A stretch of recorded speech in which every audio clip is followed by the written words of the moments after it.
दोस्तों, ऋचा चड्ढा जिस तरह से गलवान में हमारे 20 सेना के जवान शहीद हो गए थे, उसका जिस तरह से मजाक उड़ाया था, वो बिल्कुल माफ़ी योग्य नहीं है। लगातार बॉलीवुड ऐसे मजाक उड़ाते आए हैं। कभी एकता कपूर XXX सीरीज़ बनाने के नाम पर, तो कभी कुछ और। बॉलीवुड हमेशा से सेना के जवानों का मजाक उड़ाते आए हैं और इस पर अक्षय कुमार, मनोज मुंतशिर ने ऐसा जवाब दिया है कि बॉलीवुड कांप उठेंगे। मतलब समझ रहे हो, कांप उठेंगे। चलिए पहले आपको दिखाते हैं कि अक्षय कुमार ने आखिर ऋचा चड्ढा को क्या कहा। अक्षय कुमार ऋचा चड्ढा को जवाब देते हुए लिखा है कि हर to see this, nothing ever should make us grateful toward our arm force.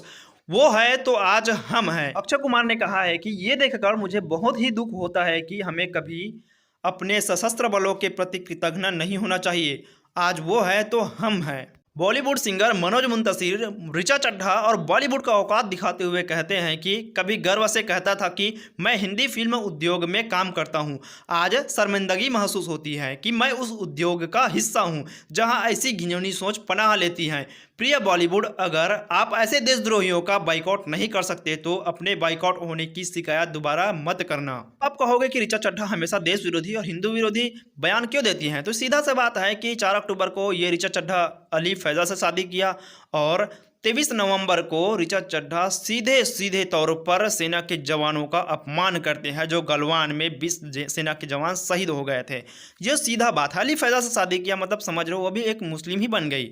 सेना और हिंदू को तो गाली देगा ही देगा। अब दोस्तों, इसके ऊपर जरूर से जरूर कार्रवाई होना चाहिए, चाहे वो एकता कपूर हो, चाहे ये ऋचा चड्ढा। तो अब तक ऋचा चड्ढा के ऊपर कई सारे FIR दर्ज हो चुके हैं। अब सेना के जवान और पुलिस जो इसके साथ करेंगे वो तो करेंगे, लेकिन आप लोगों को क्या करना है? आप लोगों को बस इतना करना है कि इसके आने वाली मूवी है फुकरे 3, जो इसमें काम कर रही है, तो बस आप लोगों को बाइकआउट करना है। ऋचा चड्ढा, दिस इज दानवीर, कर्नल दानवीर।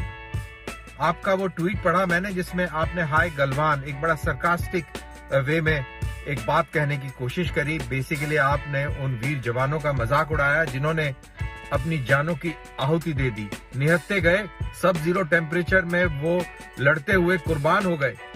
और चाइनीज कर्नल जो भी हुआ, और उसके बाद में उसने चाइनीज कम्युनिस्ट पार्टी की जो कांग्रेस अभी हाल ही में हुई है उसके अंदर उसने डेलीगेट से मुलाकात की और वहां पर अपना बयान करते हुए, पूरे तजुर्बे को बयान करते हुए वो रो पड़ा।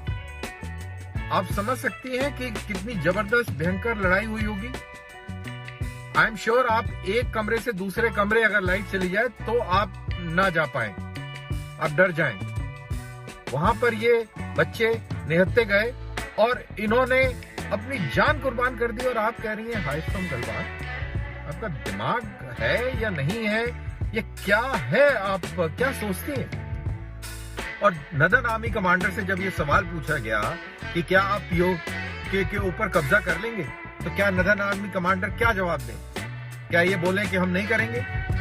क्या हम लड़ने के लिए तैयार नहीं हैं? क्या बोलेंगे वो यही तो बोलेंगे कि हम POK के ऊपर कब्जा करने के लिए तैयार है। और मेरी बात मानिए, भारतीय सेना तैयार भी है और सक्षम भी है। जब हम निहत्ते चाइनीज के साथ में लड़ सकते हैं, तो सोच लीजिए कि अगर हथियारों के साथ में हम लड़ेंगे तो कितने खूंखार होंगे। आप ये दिमाग में बिठा लीजिए, आप किसी गलतफहमी में मत रहिए। और अगर गलती से जनरल साहब इस सवाल का जवाब ना देते तो हेडलाइन बनती कि पाकिस्तान के ऊपर करने के नाम पर जनरल साहब ने सादी चुप्पी। फिर आप एक ट्वीट करती जिसके अंदर एक पटाखे वाली तस्वीर लगा देती और आप उसको ट्वीट कर देती, क्योंकि आपका मेंटल लेवल उसी तरीके का है। आपके इस ट्वीट को देखकर बट मुझे बहुत दुख हुआ, और मेरी उन सारे वीर जवानों के परिवारों के साथ